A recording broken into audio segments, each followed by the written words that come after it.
दोस्तों, आज मैं आपको ऐसे देश के बारे में बताऊंगी जो यूरोप का दूसरा सबसे बड़ा देश है। पहले नंबर पर आता है ब्रिटेन, जो यूरोप का सबसे बड़ा देश है। वैसे यूरोप में और भी कई बड़े देश हैं, लेकिन ब्रिटेन के बाद आता है आयरलैंड। तो दोस्तों, आप तो समझ ही गए होंगे कि आज मैं आपको आयरलैंड के बारे में बताऊंगी। आयरलैंड के बारे में जानने के लिए बहुत कुछ है, क्योंकि आयरलैंड को दुनिया इसी वजह से जानती है क्योंकि वहां पर हरे भरे खेत बहुत ही ज्यादा देखने को मिलते हैं। और भी बहुत कुछ आप लोग जान पाएंगे आयरलैंड के बारे में इस वीडियो में। तो फिर चलिए दोस्तों, शुरू करते हैं आज का ये वीडियो और जानते हैं आयरलैंड के बारे में। दोस्तों, जैसे मैंने आपसे कहा कि आयरलैंड को लोग उसके हरे भरे खेतों की वजह से भी जानते हैं। इसी वजह से कई लोग तो आयरलैंड को एमरोल्ड आइल भी कहते हैं। वैसे आयरलैंड दो भागों में विभाजित है। एक है आयरलैंड गणराज्य और दूसरा है उत्तरी आयरलैंड। वैसे आयरलैंड के मूल निवासियों को आयरिश भी कहा जाता है, और जो भी लोग आयरलैंड में रहते हैं वो बहुत ही ज्यादा खुले मिजाज के होते हैं, खुले मन के होते हैं। अपने मन में वो लोग कुछ भी नहीं रखते, चाहे किसी के लिए नाराजगी हो चाहे खुशी हो, जो भी हो, वो बहुत ही ज्यादा खुले मिजाज के होते हैं। और हमेशा उनके मन में जो होता है उनके चेहरे पे और उनके मुंह में भी वही कुछ होता है। आयरलैंड को आप लोग धर्म स्वतंत्रता वाला देश भी कह सकते हैं, क्योंकि आयरलैंड में जो भी लोग रहते हैं वो किसी भी धर्म को माने, ये उन लोगों की मर्जी है। सरकार वहां पर ये सब कुछ भी तय नहीं करती। वैसे वहां पर कुछ ऐसे लोग भी हैं जो किसी भी धर्म को नहीं मानते। वैसे वहां पर जितनी भी आबादी है, आबादी का तकरीबन 78% रोमन कैथोलिक है, और उन लोगों में से 30% लोग तो कभी भी चर्च जाते ही नहीं है। आयरलैंड चारों तरफ से अटलांटिक महासागर से घिरा हुआ है, और आयरलैंड के सबसे नजदीक वाला देश है ब्रिटेन। वैसे आयरलैंड की राजधानी है डबलिन। डबलिन आयरलैंड का सबसे बड़ा शहर है, और ये भी कहा जाता है कि आयरलैंड की आबादी का 1/3 हिस्सा डबलिन में ही रहा करता है। बहुत सालों पहले आयरलैंड ब्रिटेन के अधीन हुआ करता था, लेकिन 1919 में आयरलैंड ने ब्रिटेन से आजादी ले ली। आयरलैंड का क्षेत्रफल है 84,420 वर्ग किलोमीटर। वैसे दुनिया के सबसे लाल बाल वाले लोग आपको आयरलैंड में ही देखने को मिल जाएंगे, चाहे वो महिला हो या चाहे वो पुरुष हो। दुनिया में जितने भी लाल बाल वाले लोग होते हैं, ज्यादातर वो लोग आयरलैंड के ही होते हैं। वैसे दुनिया में एक और देश भी है जहां पर लाल बाल वाले लोग ज्यादा देखने को मिलते हैं, और वो देश है स्कॉटलैंड। और स्कॉटलैंड के बाद आयरलैंड में ही सबसे ज्यादा लाल बाल वाले लोग देखने को मिलते हैं। आयरलैंड में आपको बहुत से पुरानी चीजें देखने को मिल जाएंगी। वैसे ही आयरलैंड में एक बार है जिसका नाम है सीन्स बार। आपको आश्चर्य लगेगा सुनकर कि आयरलैंड का ये सीन्स बार तकरीबन 9वीं सेंचुरी में खोला गया था, और आज भी ये सीन्स बार चल रहा है। दुनिया का सबसे पुराना क्लब भी आयरलैंड में देखने को मिलता है, जो 1720 में खुला था, और उस क्लब का नाम है नौका क्लब। और आज भी ये क्लब आयरलैंड में अच्छी खासी चल रहा है।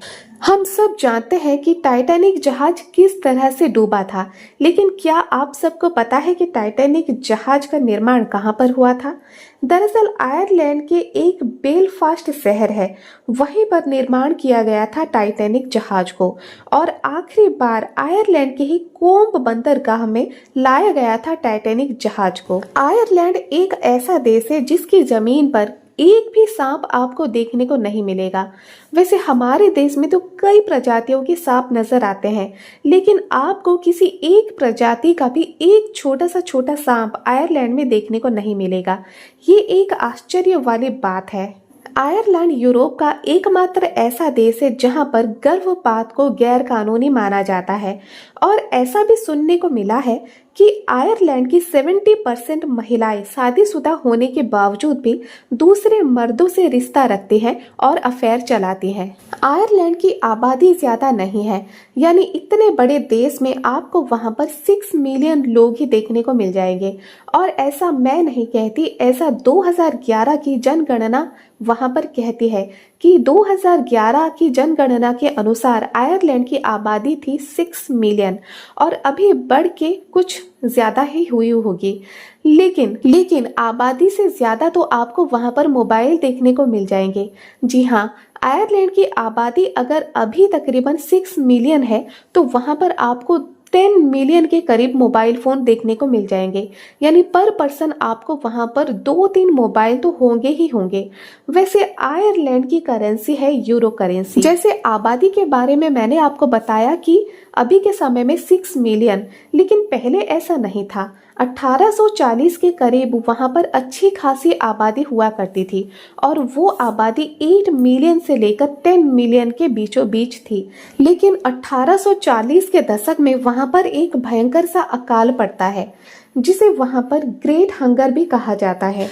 दरअसल आयरलैंड में आलू की खेती बहुत ज्यादा की जाती है और जब 1840 में अकाल पड़ा था तब के समय में आलू की फसल में संक्रमण हो गया था, जिसकी वजह से वहां की आलू की फसल बहुत ज्यादा बर्बाद हो गई थी और लोगों के लिए मुसीबत का कारण बन गया था। लोगों के लिए खाने के कुछ भी नहीं था उनके पास। तो ऐसे समय में आयरलैंड के लाखों लोग लिवरपूल और मैनचेस्टर चले गए और भी कुछ ऐसे लोग थे जो कि अटलांटिक पार करके उत्तरी अमेरिका चले गए और अभी भी वो लोग वहीं पर रहते हैं। वो उत्तरी अमेरिका के नागरिक बन चुके हैं और अगर आपको कभी वो लोग मिल जाएं तो वो लोग आपको कहेंगे कि हम लोग आयरिश हैं, यानी आयरलैंड के मूल निवासी वो लोग कहलाते हैं खुद को, और वो लोग हैं भी।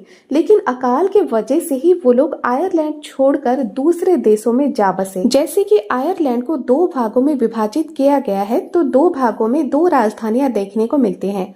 उत्तरी आयरलैंड की राजधानी है बेलफास्ट और आयरलैंड गणराज्य की राजधानी है डबलिन।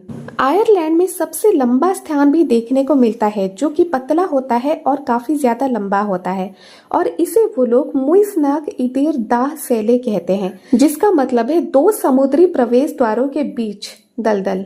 आयरलैंड में काफी ज्यादा व्यंजन बनाई जाती हैं जहां पर लोग उसे शौक से खाते भी हैं।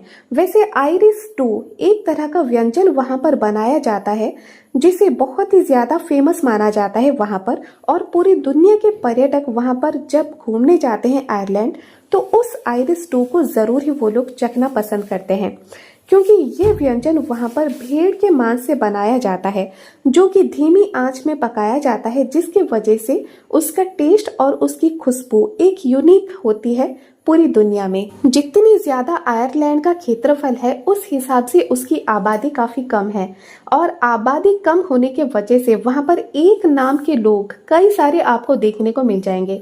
लेकिन वहां पर एक चीज अलग होता है, अगर वहां पर किसी भी बच्चे का नामकरण होता है तो उसके दादा के नाम के हिसाब से या फिर उसके दादा के नाम के साथ ओ लगा दिया जाता है या फिर माइक लगा दिया जाता है। जैसे मैंने आपको बताया कि आयरलैंड के चारों तरफ अटलांटिक महासागर है और अटलांटिक महासागर में काफी ऊंची लहरें भी उठा करती है।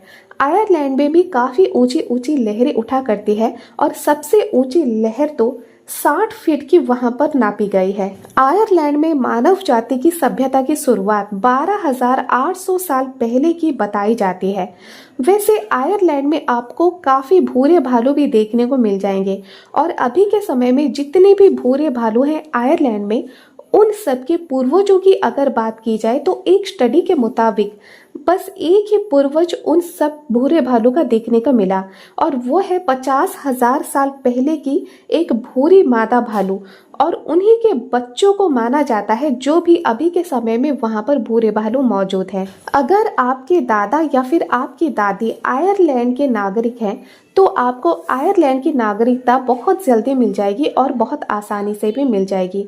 आप भले ही किसी और देश में पैदा हुए हो लेकिन अभी भी अगर आपके दादा या फिर दादी कोई भी आयरलैंड के नागरिक हैं तो आपको बड़ी आसानी से वहां की नागरिकता भी मिल जाएगी।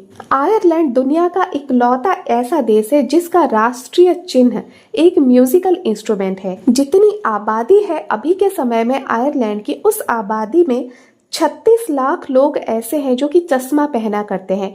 उनमें महिलाएं भी होती है और उनमें पुरुष भी होते हैं, काफी बच्चे भी होते हैं और कई लोग तो ऐसे भी होते हैं जिन्हें चश्मे की कोई जरूरत नहीं होती लेकिन वो लोग स्टाइल के लिए बस चश्मा पहना करते हैं और ये उनका शौक भी होता है।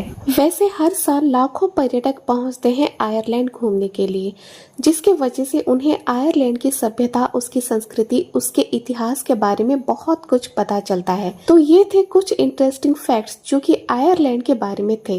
अगर आज का ये वीडियो आपको ज़रा भी पसंद आया तो लाइक शेयर सब्सक्राइब करना बिल्कुल भी ना भूलें।